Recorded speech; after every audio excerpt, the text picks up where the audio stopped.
A paz do Senhor, irmãos, aqui é a segunda parte do vídeo. Então, eu quero que você destaque sobre essa praga. E eu quero que você entenda que essa praga é a chave de compreensão. Por quê? Porque Deus disse, olha, assim como veio aqueles gafanhotos e fizeram isso, se vocês não se voltarem para mim, não se converterem dos seus maus caminhos, eu vou fazer com vocês o que aconteceu com aquela praga. Eu vou fazer exatamente isso. Então, vou ler de novo. Joel se utiliza deste fato histórico horrível para alertar sobre o que aconteceria com Judá se continuasse longe do Senhor. E olha que a descrição é terrível. Deus diz assim, ó, se vocês não se voltarem para mim, assim como gafanhotos vieram como vocês, eu vou levantar inimigos e eles virão contra vocês com aqueles gafanhotos e vão destruir como aqueles gafanhotos destruíram. Leia nesse momento a descrição do povo inimigo para eles. Onde está a descrição? Vamos lá? A descrição está em Joel capítulo 2, capítulo 1, versículos 6 e 7. Olha o que diz, ó. Porque uma nação subiu sobre a minha terra, poderosa e sem número. Os seus dentes são de leão e tem queixada de leão velho. Versículo 7. E fez da minha vide uma assolação, e tirou a casca da minha figueira, e despiu-a toda, e lançou por terra. Os seus sarmentos se embranqueceram. Então, olha que interessante, Deus está dizendo, ó, vai vir uma nação inimiga. Se vocês não se converterem, vem uma nação inimiga. Eles são como um leão que vem para destruir a presa, para não sobrar absolutamente nada, nem ossos. Eles são como uma praga, como aqueles gafanhotos, vocês lembram? Eles são como aquela praga que vem e destrói toda a minha vide. Vai vir, se convertam, eu não quero fazer isso. E a descrição desse povo inimigo que viria, se o povo de Deus não se convertesse, ela é tão terrível que no capítulo 2, versículo 1 a 10, diz assim, vamos juntos? Joel 2, 1 a 10, aí leia com eles esses textos. Tocai buzinas em Sião, clamai em alta voz no monte de minha santidade, perturbem-se os moradores da terra, porque o dia do Senhor vem estar perto, o dia das trevas, olha a descrição, dia de trevas, de tristeza, de nuvens, trevas espessas. Como a alva espalhada sobre os montes, povo grande e poderoso, o qual desde o tempo antigo nunca houve, e depois dele não haverá. Diante dele, um fogo consome, atrás dele uma chama de brasa. Olha a descrição. A terra diante dele é como o jardim do Éden, mas atrás dele como um deserto desolado, ou seja, aonde ele passa, ele acaba com tudo.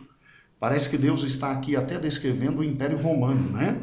O seu parecer é como o parecer de cavalos, que correm com cavaleiros, o estrondo de carros, cume de montes, eles saltarão.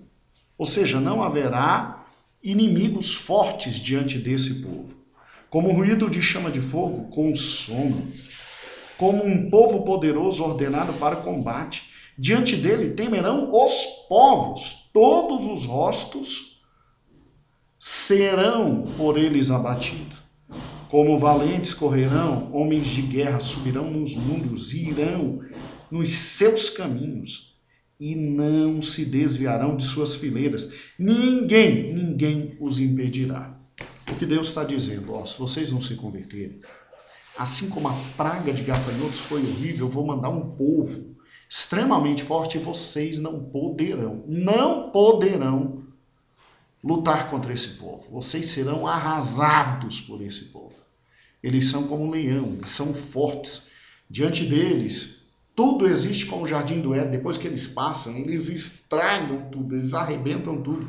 Quer dizer, Deus estaria aqui com certeza falando dos assírios, Deus estaria falando dos babilônicos, Deus estaria aqui falando dos gregos e principalmente dos romanos, principalmente do Império Romano.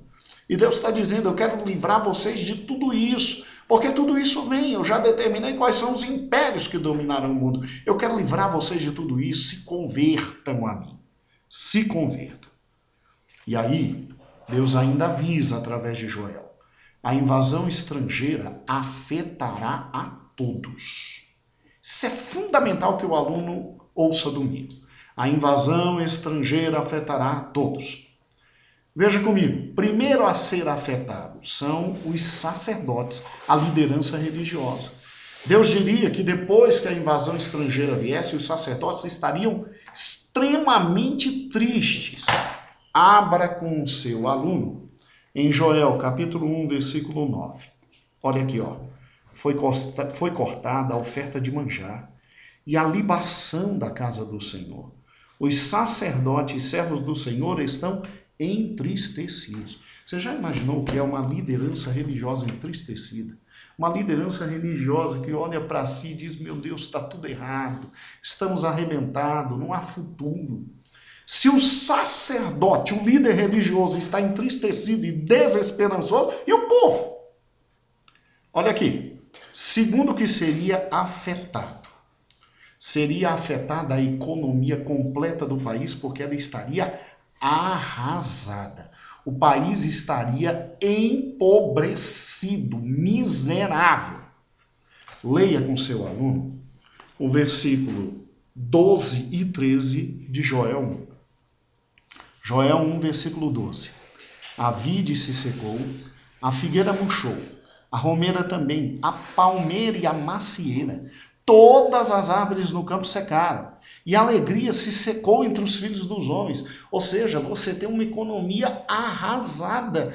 E todos aqueles, e olha que aqui estão pessoas que gostam de trabalhar, estão tristes, sem motivação para o trabalho. Sem motivação para o trabalho.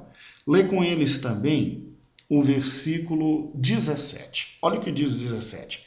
A semente apodreceu debaixo dos seus torrões, os celeiros foram assolados, os armazéns derribados, porque secou o trigo. Quer dizer, é o momento em que os invasores viriam e deixariam o povo numa miséria tremenda, porque arrebentariam toda a produção e toda a economia. E além de arrebentar toda a produção e economia, o que eles tinham ainda colhido ia se perder. Celeiro fala de local onde eu coloco o que eu colhi, ia se perder. E em terceiro lugar, seria afetada a natureza. A natureza, a flora, a fauna, completamente afetada. Lê com o aluno o versículo 19, o versículo 20, para que ele veja isso de Joel 1. 19 diz assim, ó, como geme o gado. As manadas e vacas estão confusas porque não tem pasto. O inimigo destruiu tudo. Também os rebanhos são destruídos. A ti, Senhor, clamo, porque o fogo consumiu os pastos do deserto e a chama abrasou as árvores. Também todos os animais do campo clamam a ti, porque os rios secaram.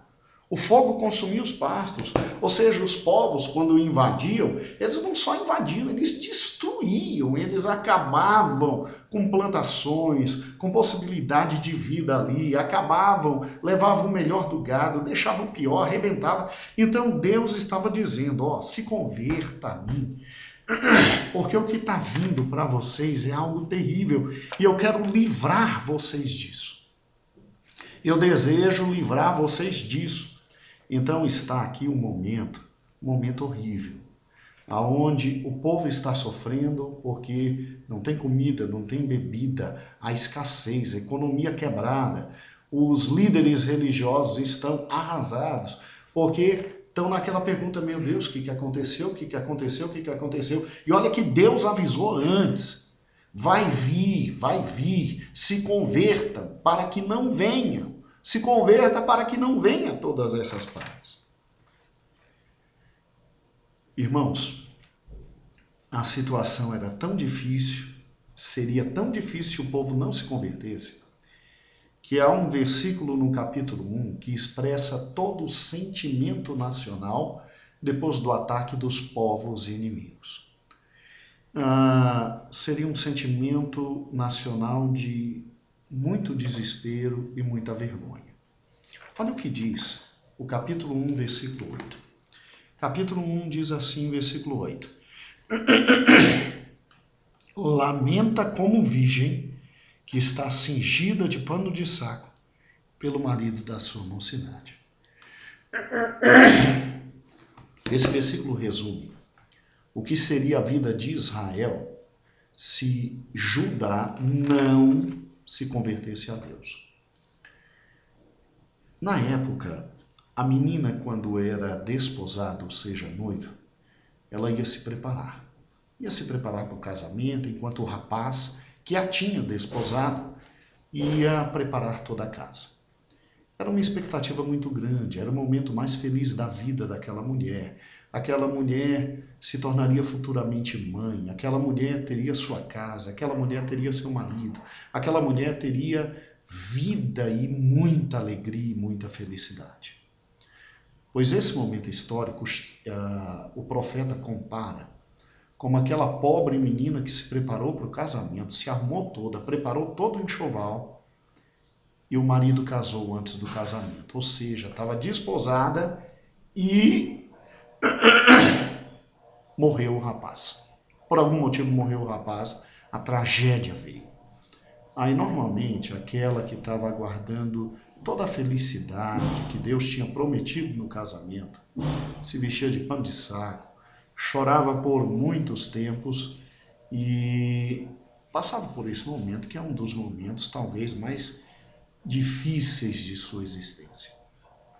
Olha, Deus estava dizendo para aquele povo, se vocês não se arrependerem dos seus maus caminhos, não tenham expectativa para o dia de amanhã. Porque vai sofrer todo mundo. A expectativa e a alegria de vocês vai se transformar em dor, choro. Tal como uma menina que está perto do casamento e vê seu noivo falecendo. Então a descrição é horrível, né, irmãos? A descrição é horrível. Mas Deus amava aquele povo. Deus estava avisando aquele povo, olha, eu já tenho a história toda nas minhas mãos. Eu vou levantar os assírios. Depois dos assírios, eu vou levantar os persas e os medos. Depois eu vou levantar os gregos. E depois dos gregos, eu vou levantar os romanos. E eles vão destruir toda a terra. E eu quero evitar meu povo passar por isso. Então se convertam. Se convertam dos maus caminhos. Não fique pensando que estão na vida boa e vão ter expectativa melhor. Se convertam a mim. Aqui termina a segunda parte. Vamos agora para o terceiro vídeo desta aula.